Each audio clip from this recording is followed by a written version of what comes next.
All right, this weekend, a number of Canadians self-isolated, as Jeff is doing right there as the world deals with the coronavirus pandemic. Here to bring us up to speed on the latest developments is Global National's Ottawa Bureau Chief Mercedes Stevenson. Mercedes, thanks for joining us. Let's begin with Canada, as we mentioned off the top, pulling its athletes out of the Olympics this summer and is urging Tokyo to postpone the Games. What are the chances of this actually happening? Well, you know, it says something, I think, that the Canadian government has gone ahead and said, or pardon, not the Canadian government, the Canadian Olympic Organization has gone ahead and said, we're not sending athletes. I mean, if you're telling people not to leave their homes, to really not travel among the city, even interprovincially, it would send probably the wrong message if they were to then send the athletes. And I know that there've been talk about how to do this potentially without spectators and everything else. It still involves people traveling internationally and getting on planes. Obviously, a tremendous disappointment for those athletes who were hoping to go, but a number of them coming out and saying, look, it's hard to take, but the right decision. How the Olympics will be able to go ahead with countries starting to pull out is a very difficult question. I think they were hoping that maybe the whole thing would have passed over by then, but what we're hearing from health sources in the federal government is that they don't expect this to be a couple of weeks. They expect this to be potentially months. Yeah, and Mercedes Canada, you're right, certainly leading the way. The first Olympic nation or team to, excuse me, announce that they will indeed not go if the Games go forward as scheduled. I want to move to the Prime Minister, if we could, to Justin Trudeau, who has not yet invoked the Emergency Measures Act. Do we know what it would take for the Prime Minister? Is there a certain amount of confirmed cases that maybe the government is looking for, confirmed cases of COVID-19? And if that act is enacted, what exactly does that mean for Canadians? Yeah, that's a great question. And just to let you know, I'm in self-isolation here, which is why you can see me reaching and touching my screen. I'm trying to fix my iPhone as we do this in a very new world that we're all finding a way to work in as we have to stay home. But it's exactly that concern that you're highlighting, that people aren't staying home or the federal government's not doing enough, that has people asking whether Justin Trudeau would consider bringing in the Emergency Measures Act. Now, we are expecting to hear from the Prime Minister at 11:15 a.m. Eastern time this morning. He will come out again in what have become really daily briefings, which tells you again how remarkable this situation is. There's a lot of things that go in to deciding to move forward with the Emergency Measures Act. A lot of your viewers who were alive or who have studied history from the 1970s will remember the FLQ crisis. And that is the last time that we saw what was then called the War Measures Act used. It's now known as the Emergency Measures Act. It gives the federal government absolutely extraordinary power because it's designed to be used in wartime.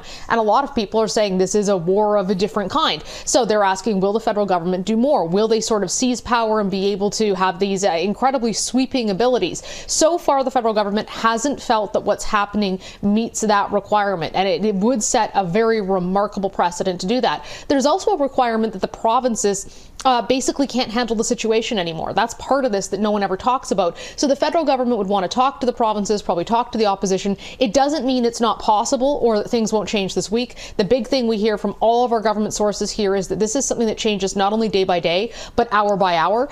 It's something that they've said is not off the table, but they just haven't felt that the criteria are there yet to take such a drastic move.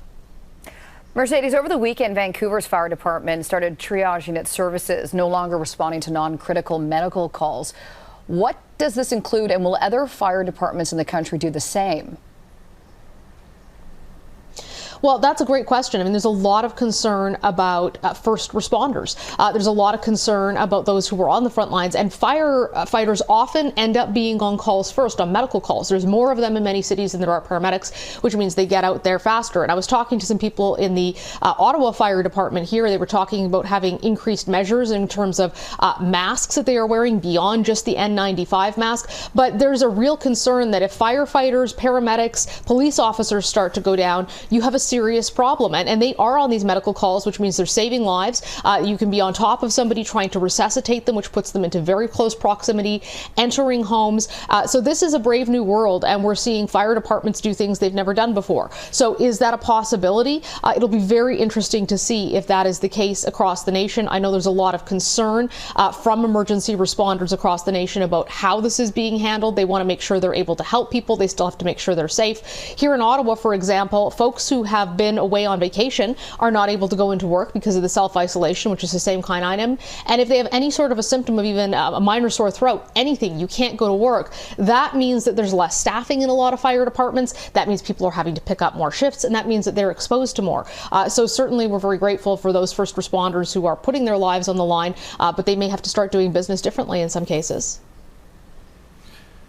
All right, Mercedes, let's move to social distancing as well. This was the first weekend that the Canadians were asked to stay home, isolate, the social distancing, staying a certain amount of meters apart.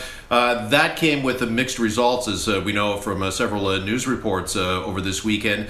Do we have a timeline? Do we know when the social distancing, whether or not it's actually working and helping to slow down the spread of COVID-19?